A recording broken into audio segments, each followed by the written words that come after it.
Now, these talks also setting the stage for another crucial summit, which is to take place between US President Joe Biden and his Russian counterpart, Vladimir Putin. The entire world will be watching very closely when Joe Biden and Vladimir Putin come face to face in Geneva on Wednesday. But can we expect a breakthrough on any issue during these talks? Ties and trust between the two sides are at a historic low. This was evident back in March 2021 when newly elected US President Joe Biden appeared to reveal his approach towards Vladimir Putin. Biden pulled no punches as he called the Russian leader a killer during a television interview. You know Vladimir Putin, you think he's a killer? Mm-hmm. I do. You know Vladimir Putin, you think he's a killer? Mm-hmm. I do.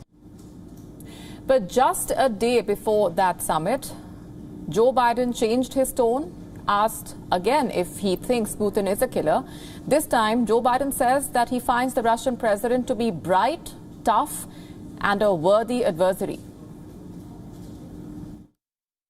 But look, when I was asked that question on air, I answered it honestly.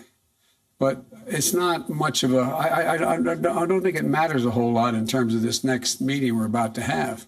He's bright, he's tough, and I have found that he is as they say, when he used to play ball, a worthy adversary.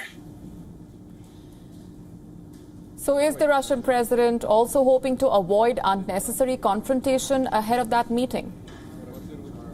Biden says, one time when you met, you were inches away from each other.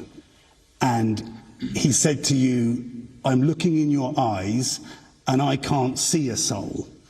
And you said, we understand each other. Do you remember that exchange? But I do not remember this particular part of our conversations, to be honest with you. He probably has a good memory.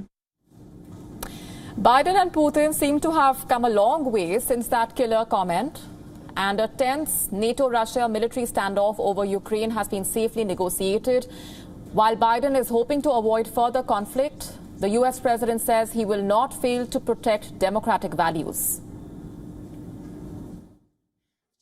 I shared with our allies that I'll convey to President Putin, that I'm not looking for conflict with Russia, but that we will respond if Russia continues its harmful activities.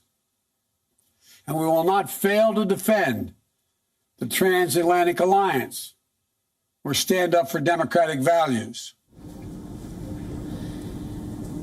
The US president is well prepared for this meeting. According to a scoop by Axios, Biden has a team of Russia experts advising him on every move.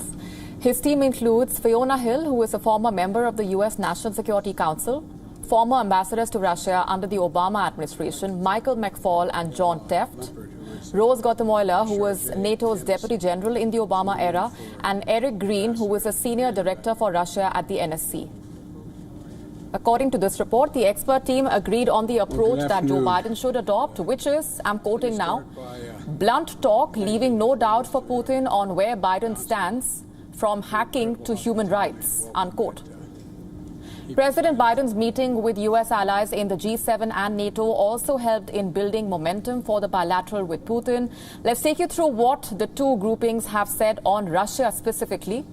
The G7 statement on Russia reads, and I'm quoting, "We reaffirm our call on Russia to stop its destabilizing behavior and maligning activities, including its interference in other countries, democratic systems, and to fulfill its international human rights obligations and commitments."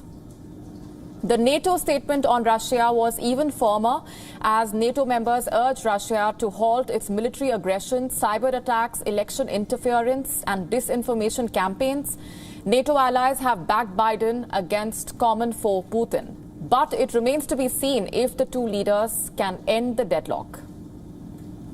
Every world leader here as a member of NATO that spoke today, and most of them mentioned it, thanked me for meeting with Putin now. Every single one that spoke. And I think there were probably about 10 or 12 that spoke to it, saying they were happy that I did that. that I was going to do that. And they thought it was thoroughly appropriate that I do. The bilateral meeting with Putin is a crucial challenge of Joe Biden's presidency so far. It will be a defining point for the US-Russia relationship and will determine how the ties shape up going forward. While dealing with Moscow, will the US president back his tough talk with tough action? With Beijing and Tehran also keeping a close eye on these developments, President Biden will have to set the right tone for both friends and foes.